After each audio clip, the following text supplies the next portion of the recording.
Welcome to Daily with Doc and Becca. This program is for educational purposes only. The statements in this program have not been evaluated by the FDA.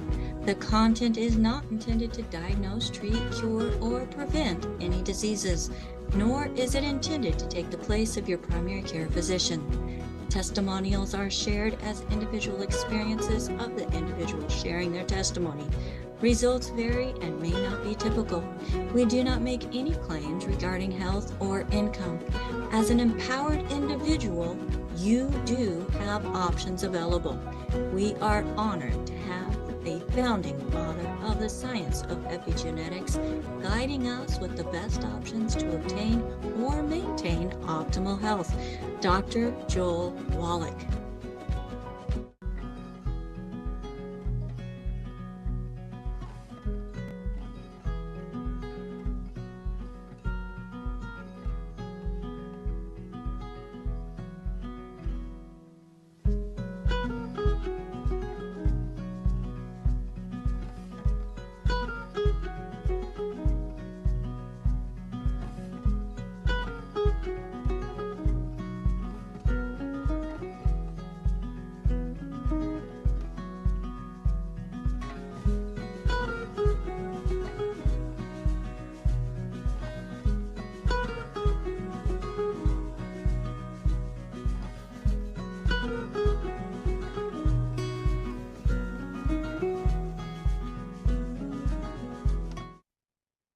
Hello, everybody. Thank you so much for joining us here on Daily with Doc.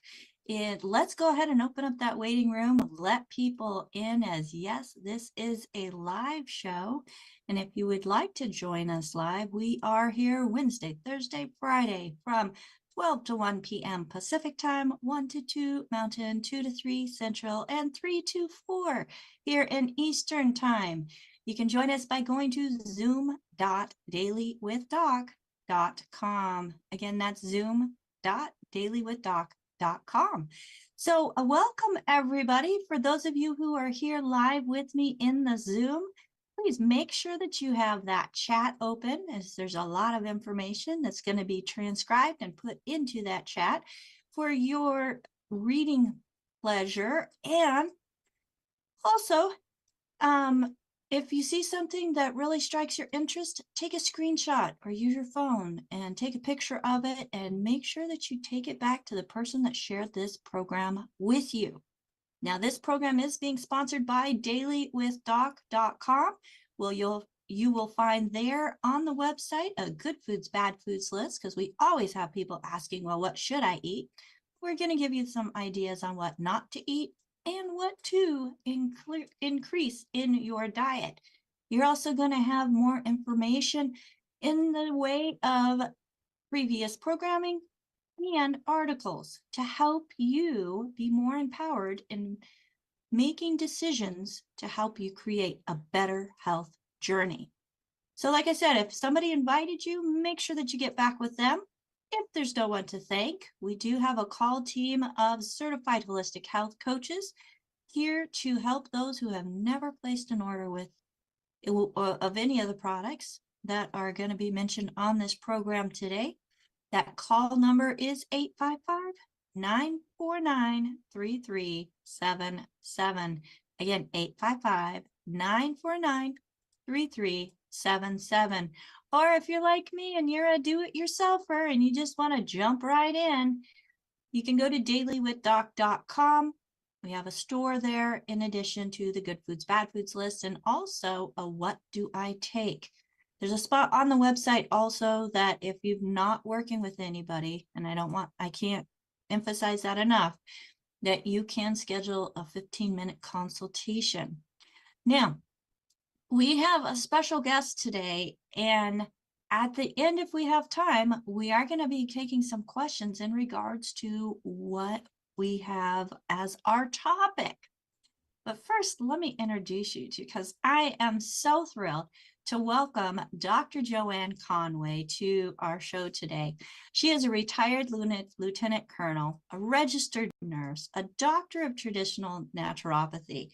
Dr. Conaway brings over 40 years of distinguished experience exploring the intricate connection between nutrition and health. Her expertise, honed in diverse medical settings and the military, positions her as a leading voice in natural wellness. Dr. Conaway has dedicated her career to understanding the body as a whole, with a particular focus on the gut's profound impact on immunity, hormonal balance, and overall well-being. She is passionate about empowering people to improve their health through natural means. So get ready to learn from a true pioneer, as we are excited to have her share her wisdom with us today. Dr. Joanne Conaway, thank you so much for being here with us on Daily with Doc, as being the doc of the day. How are you today? Very well. Thank you so much. And thank you for having me back. This is great. I thoroughly enjoyed my first go, and I am really excited to be back with you today and share a little bit more of the information. As you pointed out, I have focused for so long on nutrition and how the body uses nutrition. And I know that for many people, you know my story. You know that I became involved in this entire field back in the late 1970s, early 80s, when I was taking care of people in the hospital setting who could no longer eat by mouth. And, during that time, we knew everyone needed carbohydrates and proteins. We quickly learned that the body has a basic need for essential fatty acids. We had to give intravenous essential fatty acid formulations that wouldn't cause embolism. But more specifically to the message that we talk about all the time, we also learned that the body has a basic need for minerals and trace minerals. Many of those things that we were fully aware of because of what we saw on the periodic table in the classroom, we did not realize were so necessary to the human body. And so, like I said, back in the late 1970s, early 80s is when I was actually doing all this work in the hospital setting. And so fast forward to the late 90s, and I hear a copy of Dead Doctors Don't Lie and became very excited because everything he was saying about minerals and trace minerals and the manifestations of the deficiencies were all things that I was aware of. And so I immediately got excited, immediately got on board with Doc. And actually, I tell the story that when I first got on board, it was actually with a company that was not Doc's company. And it was because a company had pirated Doc's tape. And listening to the information, I knew his message was right on, but I was taking products that were from a different company. So my husband said to me one day, we're about 8 months into this, and he says, "Are you seeing any difference?" And I said, "No, I can't say that I'm seeing a lot of difference, but I'm not going to stop taking these products. I know how powerful they are." Well, about, I'm going to say 2 weeks after that, he got an email blast talking about Dr. Wallach's own 100% plant-derived colloidal minerals.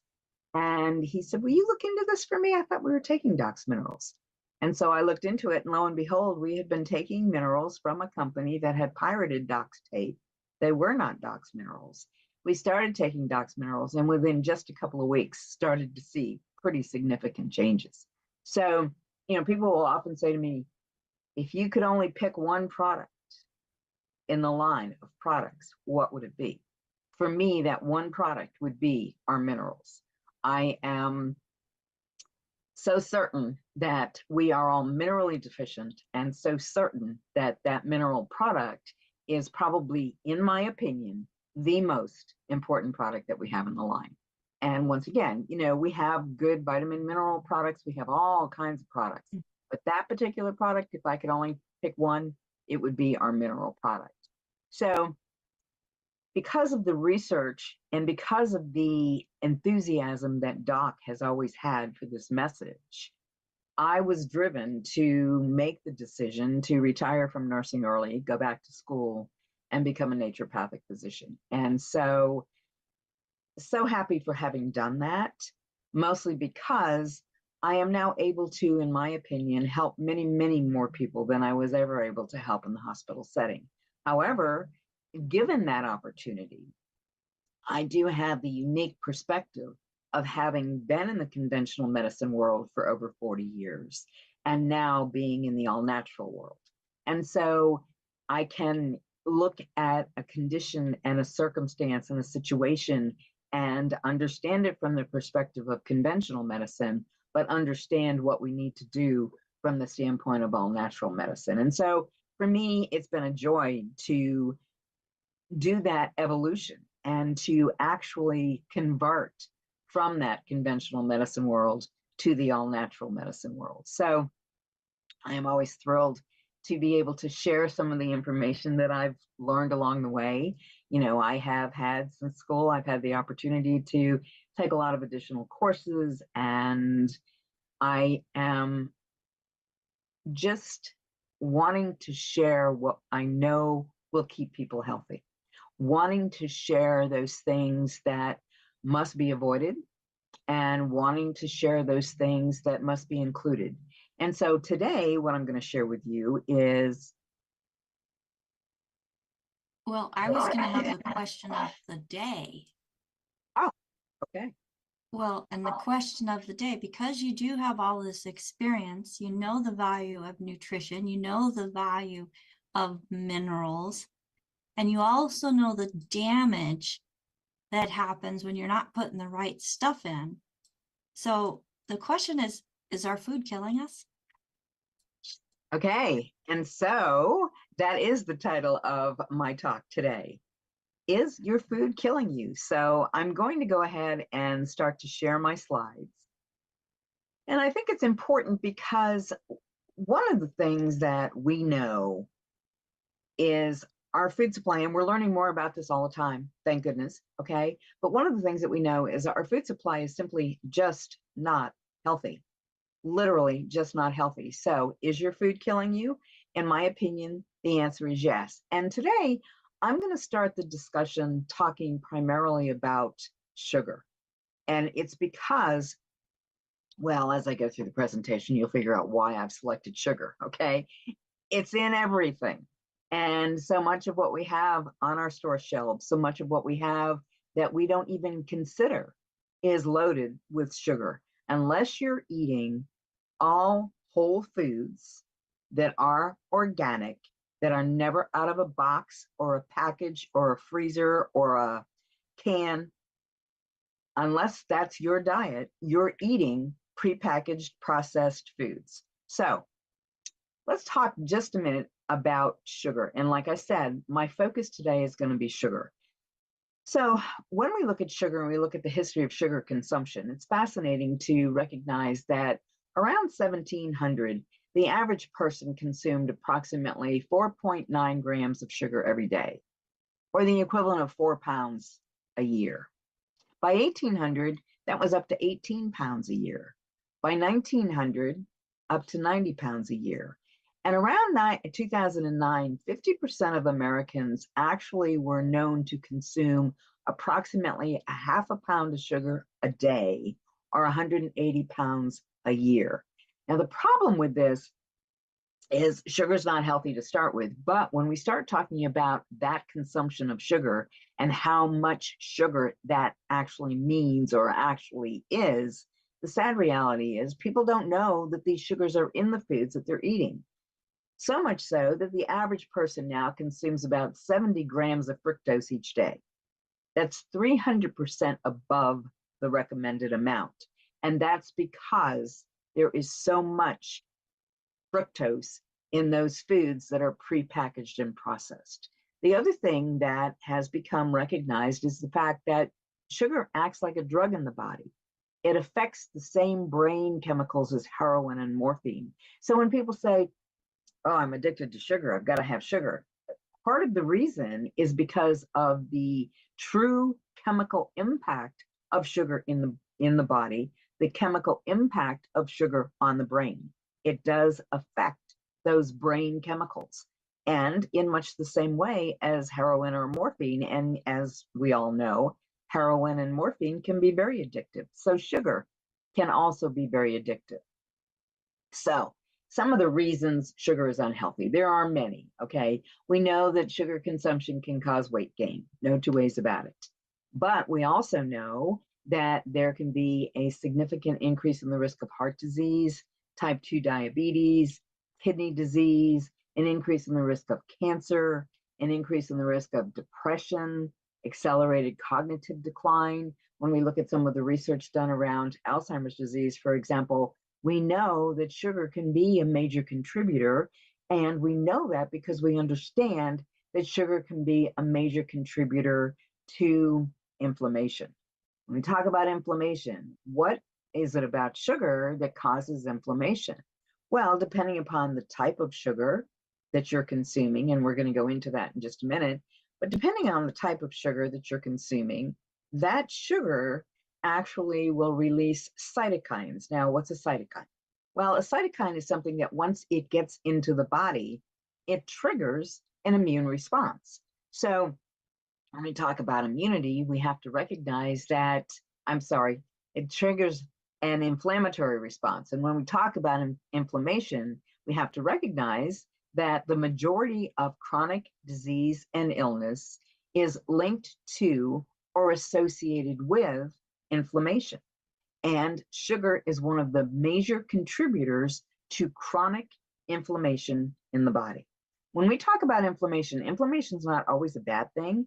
One of the things that we need to understand is inflammation that occurs as a result of acute injury is the body's response to that injury, and it is the body's mechanism for taking care of you because you've sustained that injury.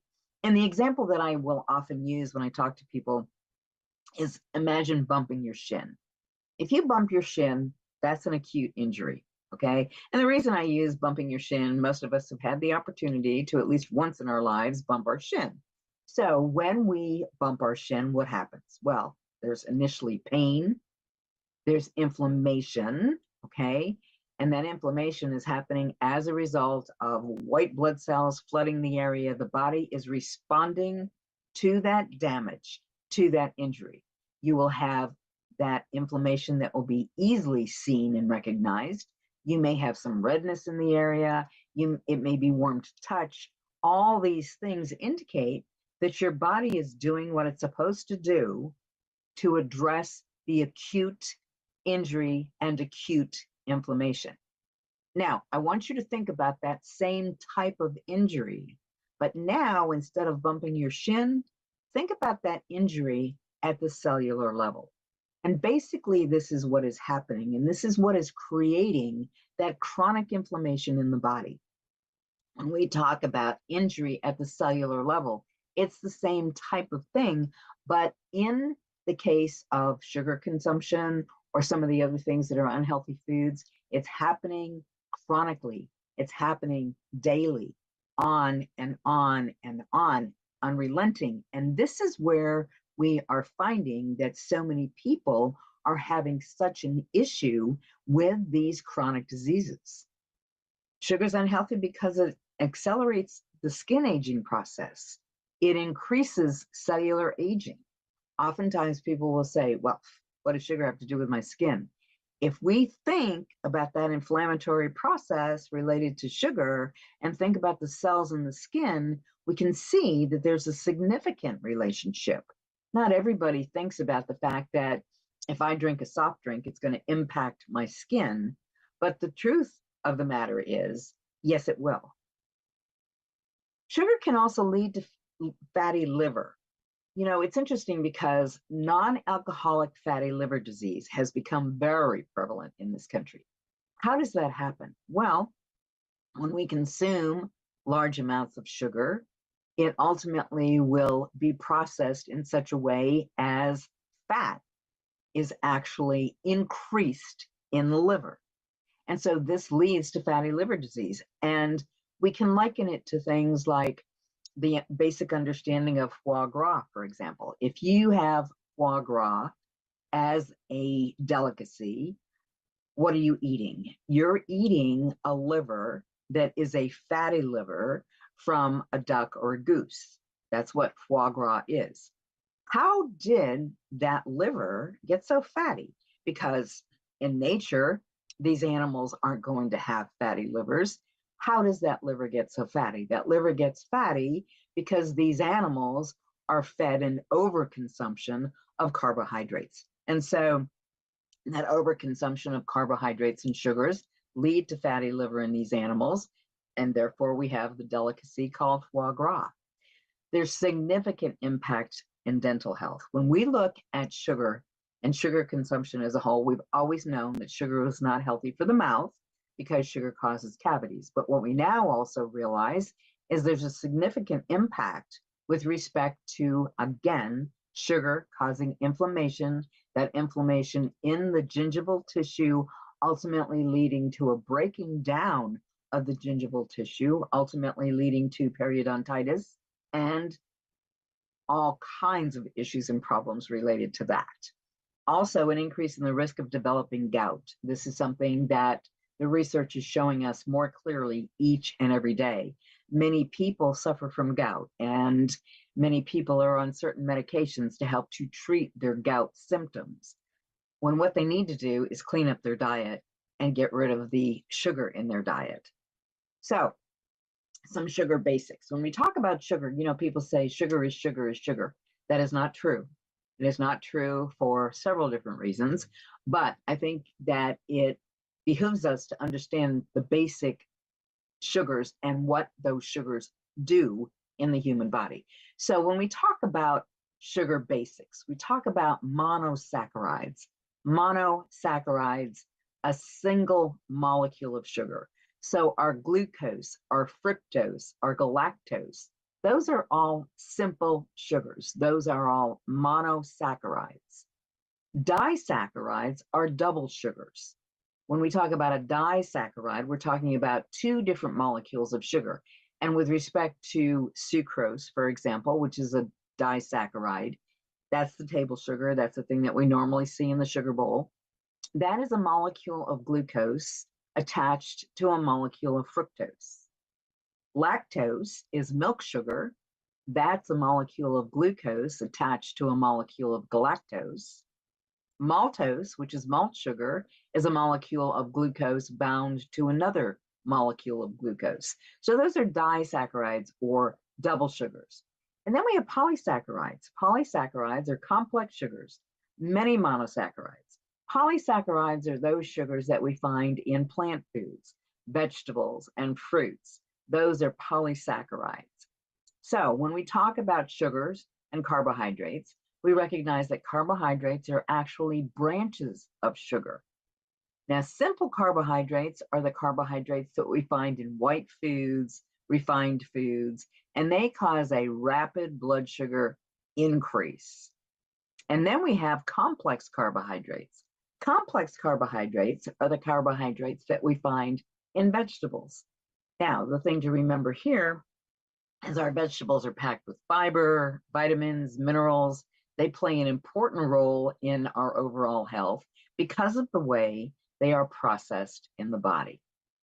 So let's look at glucose and fructose for just a minute, because sometimes people say, once again, sugar is sugar is sugar, and it's not true. They are different forms. Now, glucose is the most basic form of sugar. It is required by all cells in the body for energy. Glucose is the only form in which sugar can be transported directly into the bloodstream. All other sugars or carbohydrates must first be broken down in the digestive system. Fructose is absorbed by the liver first, and this is where it is converted to energy. So fat or glucose from fructose is actually happening as a result of a conversion in the liver before it can be used by other organs. Fructose is not absorbed directly into the bloodstream. So many people say fructose is fruit sugar. Well, yes, that's true, and we'll talk more about that in just a minute. But fructose is not absorbed directly into the bloodstream. Fructose is first absorbed by the liver, and then it is converted in the liver. Now let's talk just a minute about fructose versus high fructose corn syrup, because this has been something that is a topic of considerable debate for many, many years. The Corn Growers Association would like you to think that the high fructose corn syrup from corn is no different and processed no differently in the body than fructose from fruit. And this is what they stress, that there is really no difference in how the body uses high fructose corn syrup versus fructose. That is so not true. So fructose, fruit sugar, when we look at fructose, again, most people know that fructose is fruit sugar, but is it a whole food source of fruit, or is it processed sugar, as in high fructose corn syrup? In order to come up with high fructose corn syrup, there's an entire processing that takes place. This processing requires all this heavy duty equipment, all these chemicals, all these additives to actually create high fructose corn syrup. So are there dangers with respect to high fructose corn syrup? Many, okay? Not the least of which are things like the chemical additives and things like mercury. Although the mercury is removed in the high fructose corn syrup process, not all of it is gone. So if you're consuming high fructose corn syrup, chances are real good you're getting mercury as well, and some other chemicals. So fructose that is in fruit is actually mixed with vitamins, minerals, enzymes, fiber, beneficial phytonutrients, we call them. We often refer to fruit sugar as the poison packaged with the antidote. And what that means is your body is going to use the fructose or the sugar in fruit in a much different way than your body will use high fructose corn syrup. The fiber in the fruit actually slows the absorption of the fructose. It lessens the release into the circulation through the gut, and it allows the body to process it at a more reasonable and natural rate. Liquid or crystalline fructose, high fructose corn syrup, can actually raise insulin levels, increase fat accumulation, increase cancer risk, lead to fatty liver, lead to diabetes, lead to high blood pressure, heart disease, leaky gut, and the list goes on and on and on. Now, why is high fructose corn syrup so different? And why is it something that impacts us in such a negative way? It is because of what high fructose corn syrup does when you consume it. The first thing that happens when you consume high fructose corn syrup is the body does not recognize high fructose corn syrup as a carbohydrate source. So it stores it immediately as fat. Again, if you're consuming fructose, it goes to the liver, it's converted to energy, the body recognizes it as a carbohydrate and uses it appropriately. But high fructose corn syrup is not recognized by the body in the same way. And so the body doesn't know what to do with it and begins to store it immediately as fat.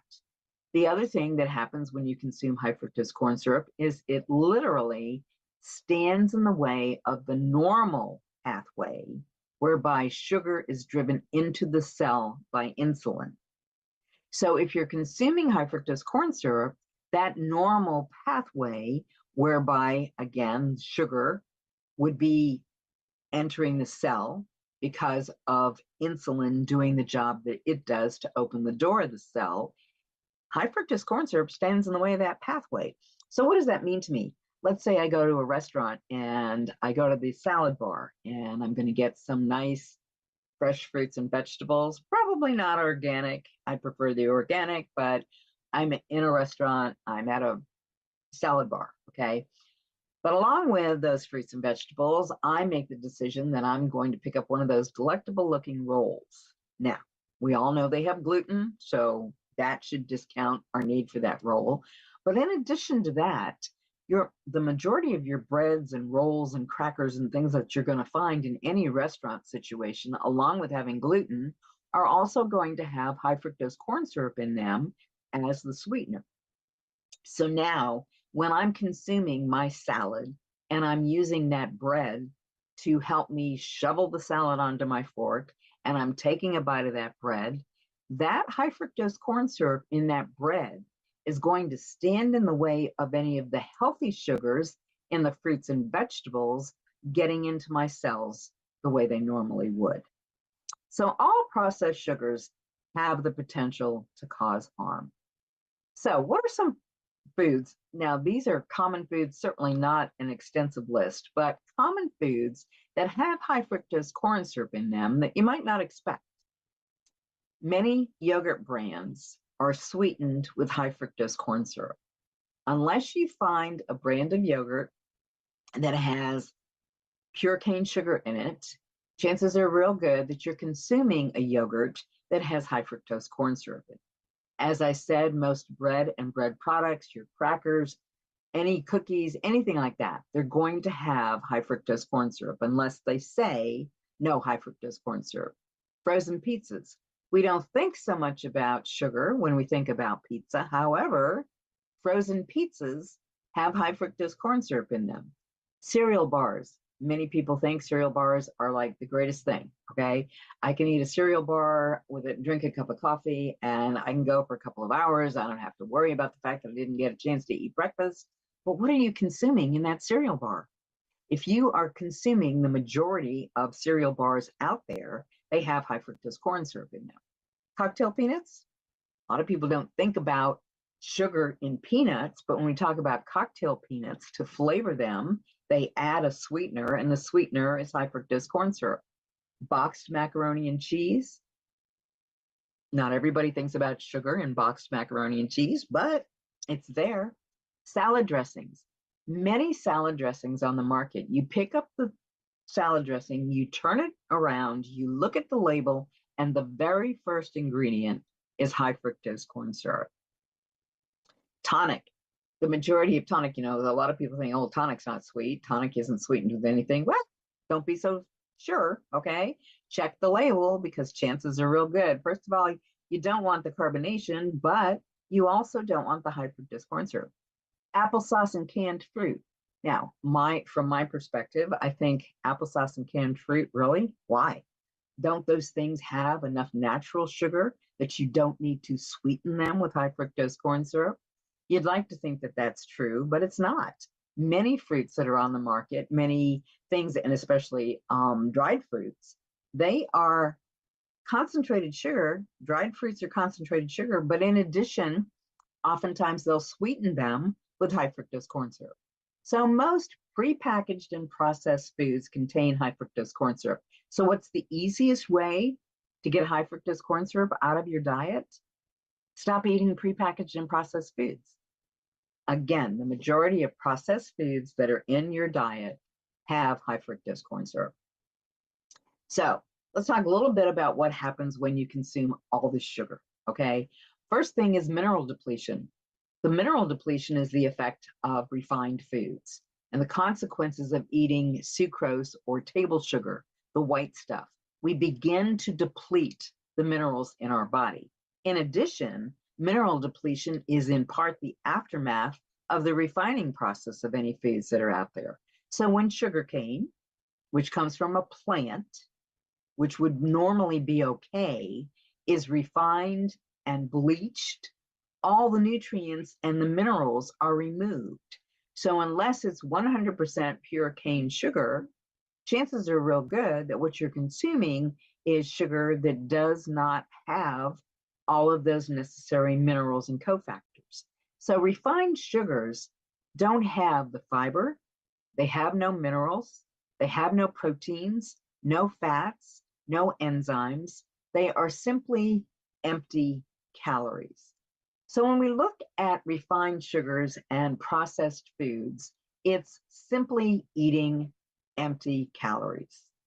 But what's worse than that, and I think that this is the thing that most people need to have a better appreciation of, when we start eating refined sugar, they don't have, once again, they don't have those things to help those sugars be broken down and utilized properly.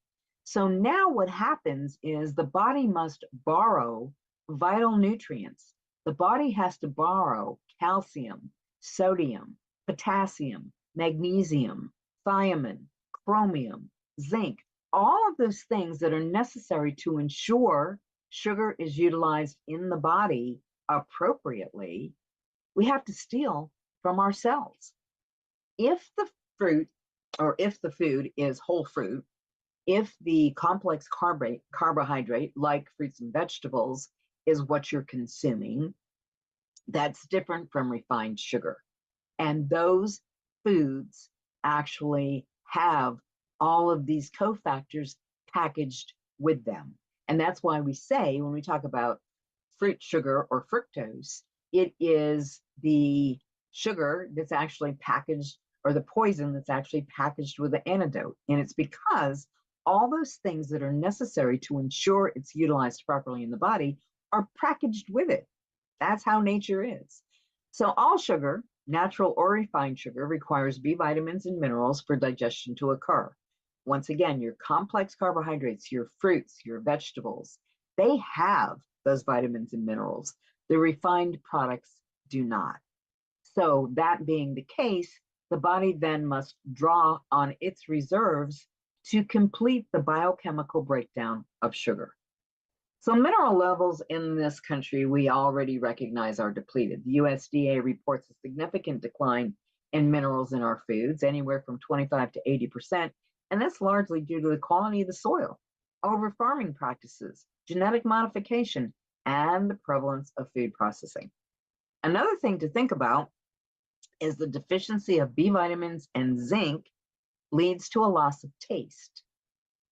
Cereal manufacturers have known this for a long time. And what has happened through the years is there used to be sugar in your boxed cereals. Now, I'm not saying boxed cereals are good. Please don't get that misconception. I don't think boxed cereals are good at all. But people used to eat cereal.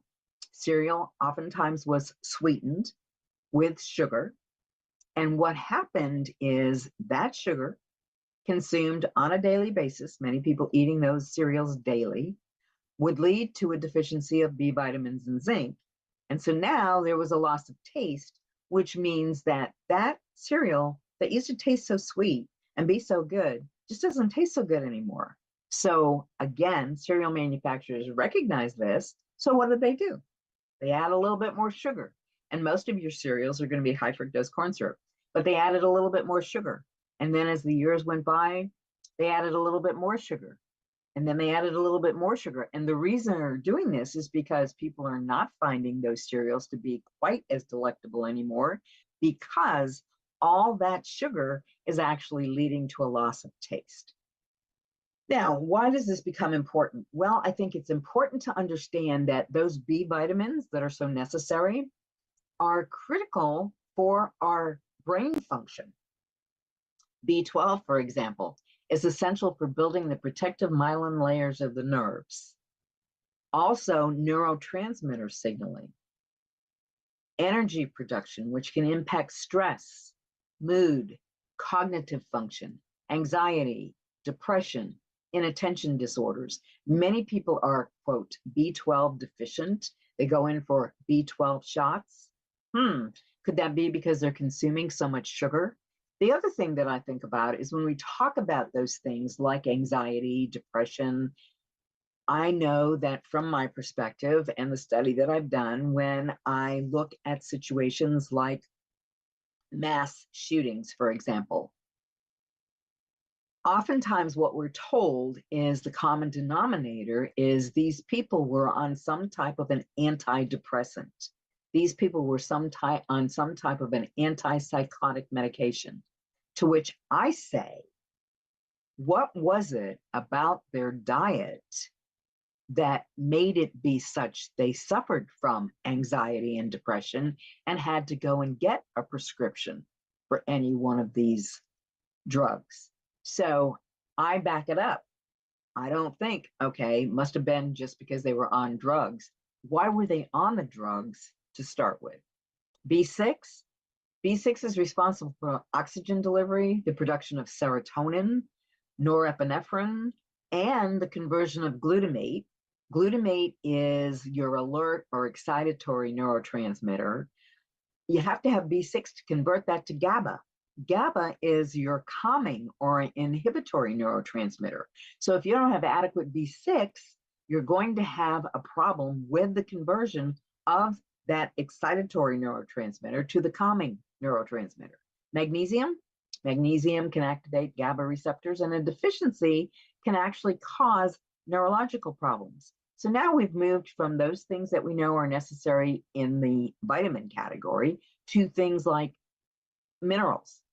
So magnesium, if you don't have enough, we know can cause neurological problems. We know can also contribute to anxiety and depression, fatigue, panic attacks, headaches, chronic pain disorders, nutritional deficiencies caused by the consumption of sugars that are stealing or robbing these things from the cells. Zinc. Zinc's a mineral cofactor. It's an antioxidant. It's essential to cognitive function, and deficiency in zinc can cause pica. We know that pica is that crazy eating habit. You know, people are eating things that would not be considered normal, all right? But a deficiency of zinc can cause pica, and it can also cause infertility in men. It's linked to, again, anxiety, depression, concentration issues, and it's needed, again, for the function of GABA receptors. So these things are critically important in the human body, and we are causing deficiency of these things if we're consuming those sugars that are not all natural sugars. Now, what about the impact on the immune system? This is something that a lot of people don't recognize, but what we know is that the immune system is compromised by a lack of minerals, especially zinc.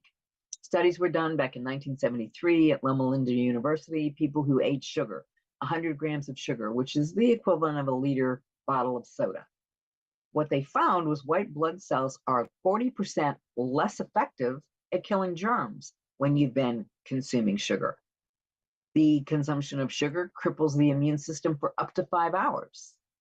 So glucose, fructose, sucrose, they all significantly decrease the activity of neutrophils to engulf bacteria. Neutrophils are the first responders of white blood cells when we have invading microbes. So sugar impacts white blood cells by actually competing for space in those cells with vitamin C. In the 1970s, Linus Pauling, who's considered the father of vitamin C, did research to learn how the body actually uses vitamin C. And during that time, the findings were that white blood cells need vitamin C to be able to do the job of destroying bacteria and viruses. So since sugar and vitamin C are similar in chemical structure, sugar directly competes for space in the immune cells. So the more sugar in your system, the less vitamin C can get into the white blood cells. Sugar does not help your immune system fight infection, and the result is a weakened defense from infections. They did research, and I think the research is fascinating because what they did was they actually showed how white blood cells responded to different bacteria. And what the researchers did was they surrounded the white blood cells with liquids with different concentrations of sugar. The result was the higher the sugar level in the concentration, the less the white blood cells were able to function. So there are 5 groups in the study. Group 1 consumed no sugar. Group 2 consumed 60 spoons of sugar. Group 3, that should be 6 spoons of sugar, sorry. Group 3, 12 spoons. Group 4, 18 spoons. And Group 5, 24 spoons. So each group had larger amounts of sugar. What they did was after 5 hours, they drew the blood. And as the sugar consumption increased, the efficacy of the white blood cells, particularly the phagocytes, to eat up that bacteria actually decreased. White blood cells in the first group had no sugar. White blood cells in the first group were able to eat up to 14 different bacterium. Cells in the 5th group were only able to eat 1. Those cells that are so critically important, helping us to identify and remove invaders, they weren't functioning if you consume sugar. So consider this fact. Many people tend to get sick around the holidays. Is that because of increased sugar consumption? We know that sugar not only decreases the ability of the immune system to fight bacteria, but also viruses, cancer, parasites. Nancy Appleton has written an interesting book, and the name of the book is Lick the Sugar Habit. But what she says in that book is the constant immune system response eventually exhausts the body. And once the immune system becomes suppressed, the door is open to innumerable infections and degenerative diseases. High blood sugar is an immune suppressant. And sugar, again, directly inspires inflammation. Putting out the fires of inflammation distracts the immune cells from what they might otherwise be achieving in combating foreign matter. When we look at overall inflammation, we recognize that the immune system plays a critical role, certainly, in identifying and seeking out the foreign invaders. However, the immune system is also responsible for helping to maintain homeostasis in the body. And if you distract the immune system because of chronic inflammation, then your immune system is far less able to fight infection. So let's talk just a minute about GMOs, and then I will open it up for questions. GMOs, genetically modified organisms, are something that we have to consider when we talk about foods that are killing us, the foods in our diets that are killing us. Where we find the majority of genetically modified foods, field corn and corn-derived ingredients. Now, I just talked a few minutes ago about high fructose corn syrup. The majority of high fructose corn syrup in this country comes from genetically modified corn. Genetically modified corn is corn that has been developed to be able to withstand being sprayed with glyphosate. The reason the corn was genetically modified is so that when glyphosate was sprayed on the crop, it killed the weeds but didn't kill the corn. A lot of people will say to me, oh, I love corn. When I get corn, I make sure I wash it good because I know it's probably been sprayed in the fields. Washing it good isn't going to help because that field has been sprayed with glyphosate. And all the time that corn's been growing, it's been sucking up the glyphosate. So now you have the glyphosate in the corn. Now, what they want us to think is that's really okay. The human body doesn't have the pathway whereby glyphosate kills weeds. It's called the shikimate pathway. And what we know and understand is that the human body, the human cells, as a general rule, do not have that shikimate pathway. So if you consume, and this is what they tell us, if you consume glyphosate, really no big deal. The human cells don't have that shikimate pathway. However, every one of our gut bacteria does. And so this is where there's major conflict if you're eating genetically modified foods, because your bacteria necessary for the breaking down of your foods are impacted in a negative way because of the glyphosate. We'll talk more about that during another talk, but when we talk about these products that are sprayed with glyphosate and other chemicals now that are being used, they are very harmful to the human body. Soybeans and soybean-derived ingredients. Now, interestingly enough, when we talk about corn and soy, just as an aside, they're the most heavily subsidized crops in this country. So think about that for just a minute. Sugar, again, so much of what we have in terms of sugar comes from, once again, that high fructose corn syrup, and it's genetically modified. And vegetable oils or seed oils. You know, when we talk about vegetable oils, we see those containers, and the vegetable oil is described as being pure vegetable oil, and you have vegetables on the label. Vegetable oils do not come from vegetables. Vegetable oils come from seeds. They are seed oils, and they are very harmful. And they are something that we will discuss in great detail during another session. But for now, I want to go ahead and open it up to questions. Well, that's a lot of information, folks. Did you take notes?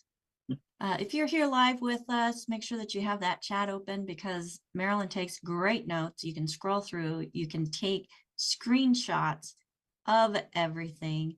and save it in your note bank, because Dr. Conaway, you always do such an amazing, thorough job at explaining things. And high fructose corn syrup is huge in what It it is. does and the negative impact in our lives. And it's in And I everything. love, yeah, it's in pretty much everything. Yeah. And I love how you broke down the different sugars. Because we get a lot of questions, well, why do you use fructose as a sweetener? What Yeah. is your response to that? Why do we use fructose as a sweetener? Mostly because if it's fructose from a whole food source, then it's going to be prepackaged with all of those cofactors necessary to make it work in the body. And you're not going to be stealing those things from your cells. Okay. Folks, if you need to do a replay, rewind it 20 seconds, listen to that again.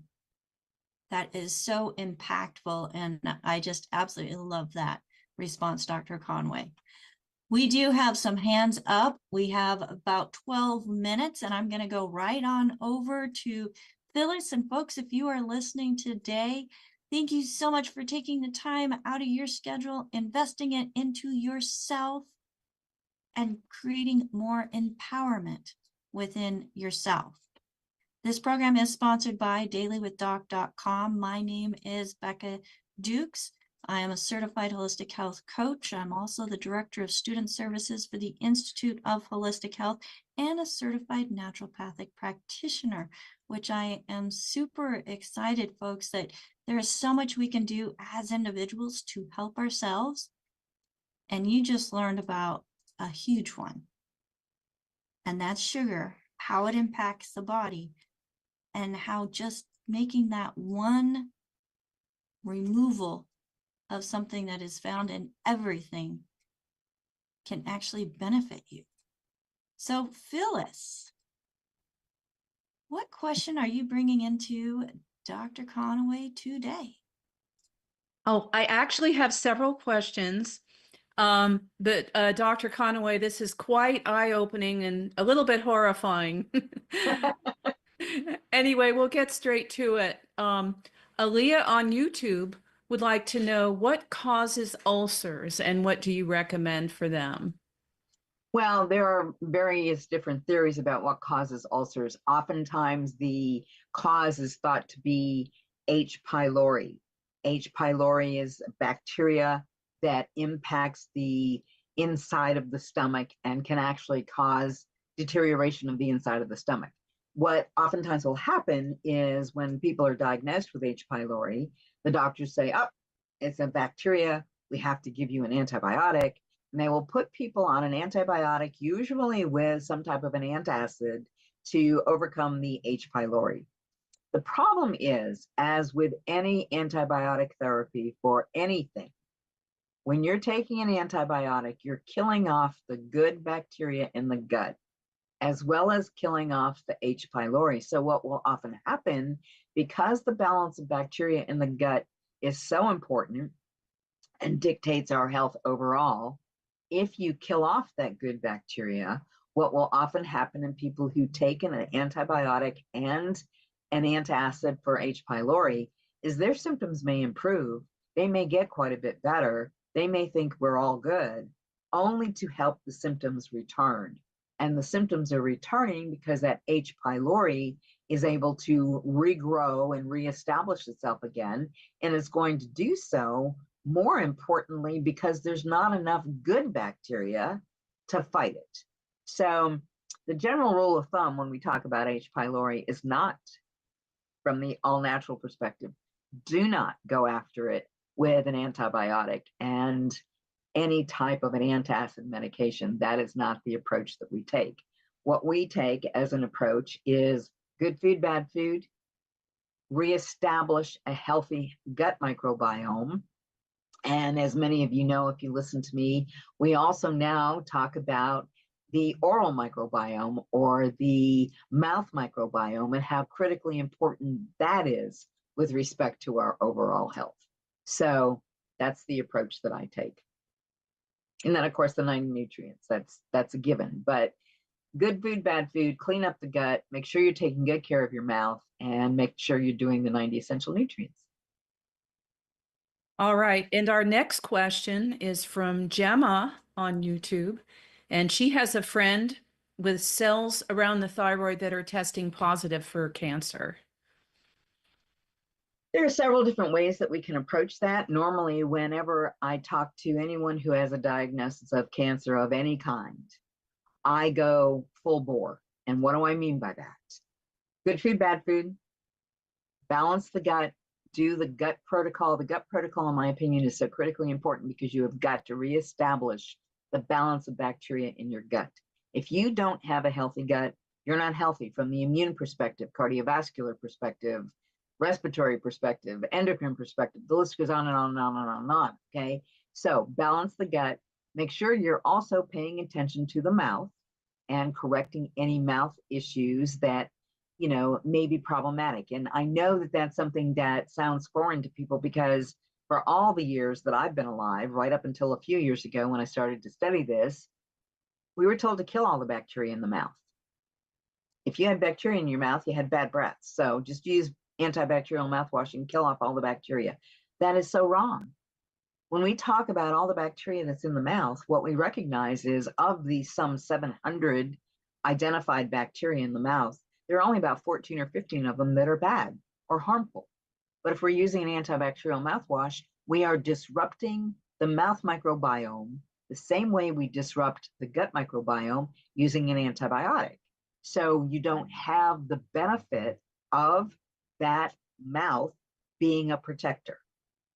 So someone comes to me with a diagnosis of cancer, I say good food, bad food, gut protocol, make sure the mouth is healthy, the 90 essential nutrients. And then in addition to that, I always say the oxybody, and I always recommend 3 ounces a day of the oxybody. So what I recommend for people, because it must be on an empty stomach, I recommend 1.5 ounces twice a day. It must, again, be on an empty stomach, okay? I always say the ZRadical. And what I recommend is 1 ounce of the ZRadical every 2 hours while awake. I always say selenium, very important to increase the selenium. The beta-glucan, very important to take that beta-glucan product. And the product in the Nature's Pearl line, I call it the elixir, and it's not the elixir. I can't remember, I can never remember what it's called. But that particular product in the Nature's Pearl line, I say 1 ounce of that every day. And again, when I go after cancer, I want to make sure that I'm giving the body every advantage. And so do I say a lot and do I recommend a lot? The answer to that is yes. But mostly because cancer is a diagnosis that none of us want. And let's go after it as best we can. Is that the muscadine grape? Yes. Mm-hmm. Mm-hmm. Yep. Very important information. And one final question. Olga on YouTube, she's talking about the True Cleanse, which is part of the True to Life liver detox system. And she asks, if you're taking it separate from that whole system, can she mix it with BTT, Beyond Tangy, instead of plain water? I would say in that case, I would say it's best to do it in plain water. And that's because what you want that particular product to do is all the things it's designed to do. And if you take a product like that with the BTT, you're kind of, it's a challenging way to say it, but you're kind of confusing both products, if you will, okay? So I always recommend that if you're going to do any type of a cleanse like that, using a specific product like that, use that product by itself in water. Don't defeat the purpose, in other words. Exactly. All right, thanks. We'll move on to our next person here. Thanks so much, Dr. J. Thank you. Awesome. Thank you so much, Phyllis. Great questions. And yes, folks, those are questions that came in from YouTube. So if you're on one of the platforms where you're able to comment, we have an amazing team that are watching for those comments to bring those questions into the show to get answers for you as well. Let's go over to Zach. Zach, go ahead and unmute yourself. What question do you have for Dr. Joanne Conaway today? Oh, Dr. Conaway, you are so refreshing. Oh, thank you. Oh my God, you keep it simple, very encouraging. I'm a survivor of having gone from an 11.1 A1C to a 5.1, thanks to Dr. Wallach. But listening to him is refreshing, but hearing you, Patty was right. She said, you got to hear her. And she was right. You're good. Oh, Thank thank you. you. Oh, the only question, wow, gut health, what you just talked about. What products, besides the 90 and everything you said, I heard ZRadical, and thank you for spelling it out, how to take it. Is there anything else besides the ZRadical, the Oxybody, like the nightly essence or any of those, or the enzymes and the flora? Do we add those too? Okay, Or Zach, those products, and I'm going to cut you off because I understand your question. It's really very simple. Okay, yes, those products that I just mentioned were more for cancer as a diagnosis. But when I say to people, you need to fix the gut, I have a 20-day protocol that I recommend for people. And that 20-day protocol includes the I-26, the nightly essence, the enzymes, the 2 different types of enzymes. And in the explanation for the gut repair protocol, you'll understand why. But yes, there are other products that are absolutely necessary, in my opinion, to be able to repair the gut. And if you would like a copy of that gut protocol, just send an email to Ask the Doctor. So spelt out, Ask the Doctor, DOCTOR, at drjconaway.com. So ask the doctor at drjconaway.com and just say protocol. If you say protocol, you're going to get all my protocols. I have, I don't know, 6 or 8 of them, but you will get the gut restoration protocol or the gut. thank you. Mm-hmm. Thank you. Thank you. Thank you, Becca. Oh, thank you, team. Great. You're welcome. I learned a lot today. Thank you. Have a good day. You too. Thank you so much. Zach. Yes, and folks, go to DRJ Conaway, CONAWAY.com, because you're going to find one of the best books I have read in a long time. And that is by Dr. Joanne Conaway. And that's just a fantastic book. So I want to make sure, folks, that you know that you can go to her website, drjconaway.com, and get her book. And yes, she does do consultations. So you're going to find some more information out about her consultations and process there as well. And we have one more question if you have time. I do. Let's go. All right. Julio, go ahead and unmute yourself. Hello. Oh, Hi. hello. Hi. I think it's okay. What question? Yes, the question is very simple, Dr. Conaway. Thank you for your presentation, and hi, everybody. You talk about sugar, which, you know, for me is a very incredible topic. It's an addiction. And my question is the following. You talked about soy, and you also talked about how sugar, affects us. So the first question is, when we ferment food, the purpose of that fermentation is just to get the sugar away. And that's why it's healthier, because it has probiotics and all that. So I think it's related with sugar. That's number one, yes or no? And the second question is related with soy. I've heard that soy, when people eat soy in the, let's say in the Eastern, the soy is not bad. Like Chinese, the Asians, they eat it because it goes through a process of fermentation to get the goitrogens out, something that destroys the thyroid. So my question is that due to the context where we are? So we can say that the soy here is not good, but the soy there is good. So take me into perspective. And then also when we go to, let's say, Italy, the pasta and all that is also fermented. So that's why people don't get enough weight. So take me, into the context whether that's true or not and what's going on. Thank you so much. You're very welcome. And yes, you're absolutely right. The fermentation process does change things. Okay. When we talk about consuming foods, we talk about eating foods, and we talk about enzymes acting on those foods and breaking those foods down into the molecular structures necessary to do the job at the cellular level. When you ferment foods using enzymes, a similar thing happens. And yes, you're absolutely right. Many fermented foods are much easier for the body to digest because they've already been kind of pre-processed, if you will. But talking about soy in Asia versus soy in this country, remember that the biggest problem with soy in this country is the genetic modification of soy. Okay. So sprayed with pesticides. Okay, that's the biggest problem.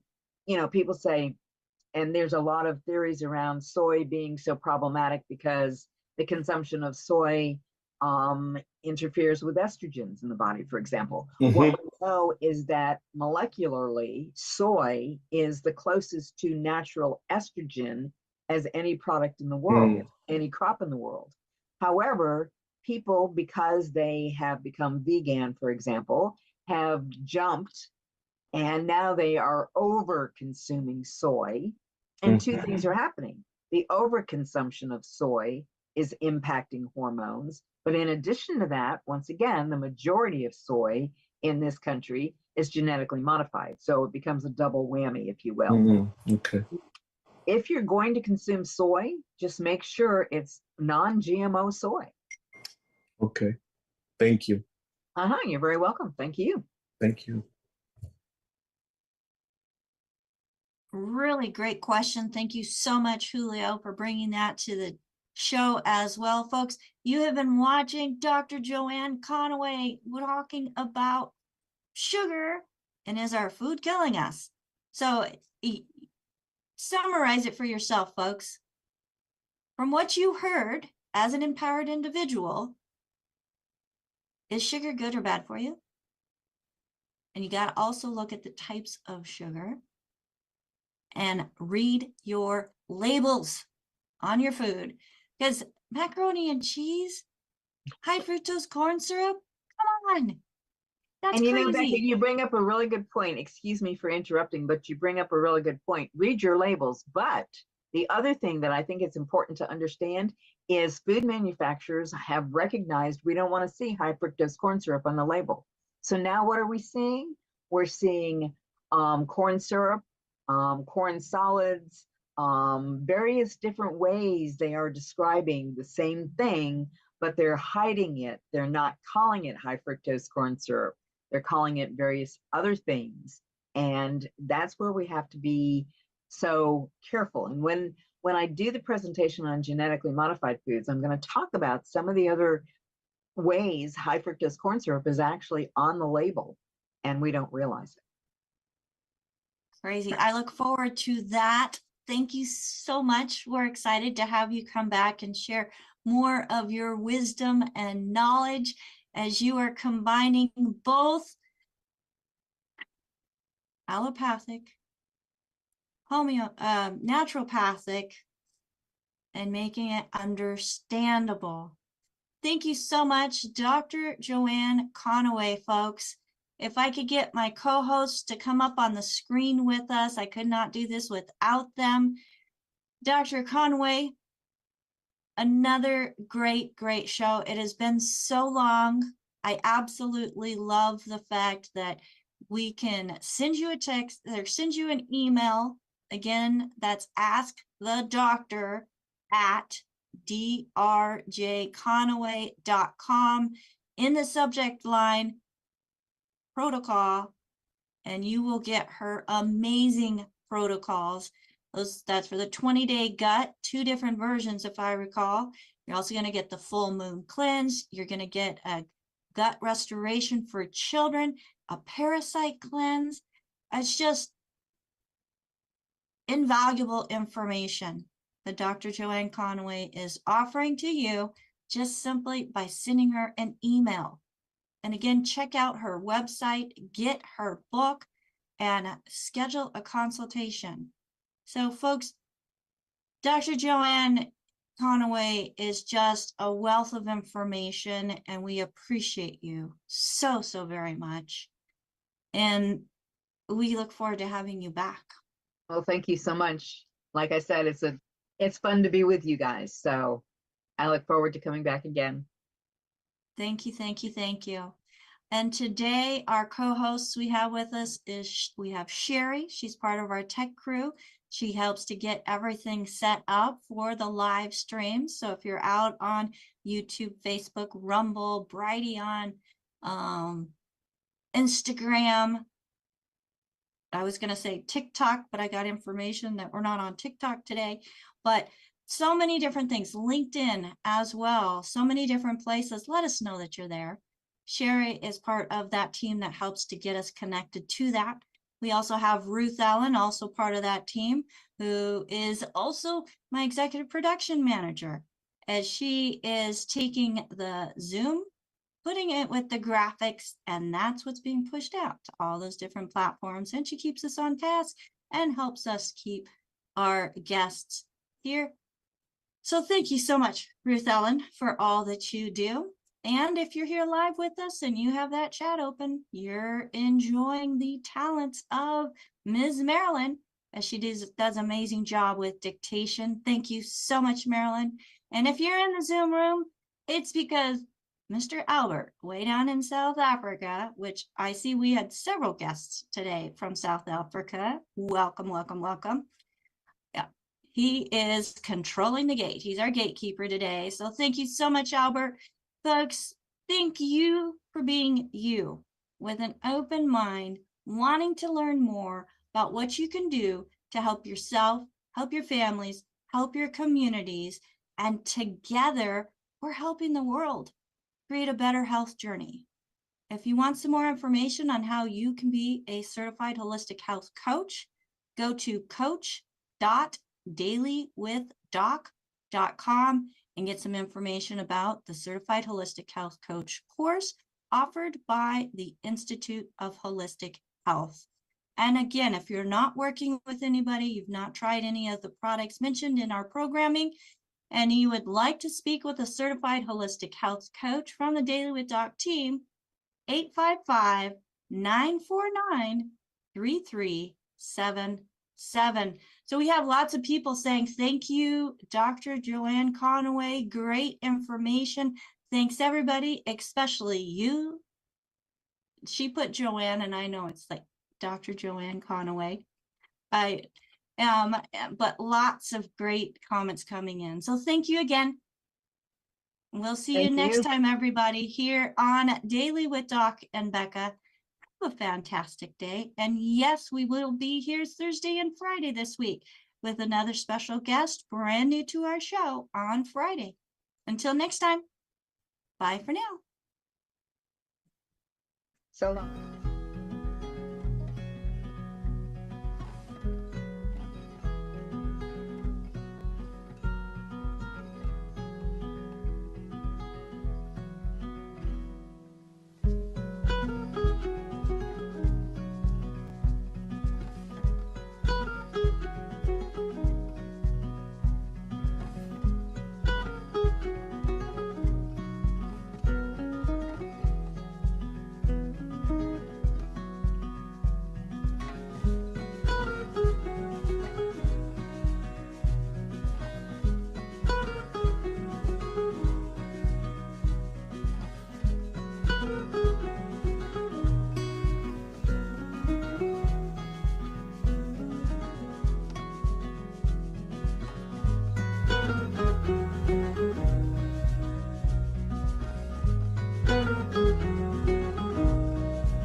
Welcome to Daily with Doc and Becca. This program is for educational purposes only. The statements in this program have not been evaluated by the FDA. The content is not intended to diagnose, treat, cure, or prevent any diseases, nor is it intended to take the place of your primary care physician. Testimonials are shared as individual experiences of the individual sharing their testimony. Results vary and may not be typical. We do not make any claims regarding health or income. As an empowered individual, you do have options available. We are honored to have a founding father of the science of epigenetics guiding us with the best options to obtain or maintain optimal health, Dr. Joel Wallach.